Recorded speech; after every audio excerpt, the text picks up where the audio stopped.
দোস্ত, আমি এটা বুঝাইতে চাইলাম, আমরা এটা অনুরোধ করতে চাইলাম যে জীবনের কদর করা উচিত। বাবারা, ছেলেরা, আপনি আপনার স্ত্রী সন্তান নিয়ে কি করছেন, আপনার জিম্মাদারি কি, এটা অভিভাবকরা ভাইবেন।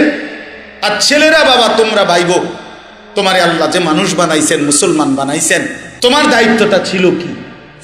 তুমি কতদিন হয় আল্লাহকে ভুলে গেছ, কতদিন হয় সেজদা ভুলে গেছ, কতদিন হয় নামাজ ভুলে গেছ, কতদিন মনিবকে সেজদা দাও না।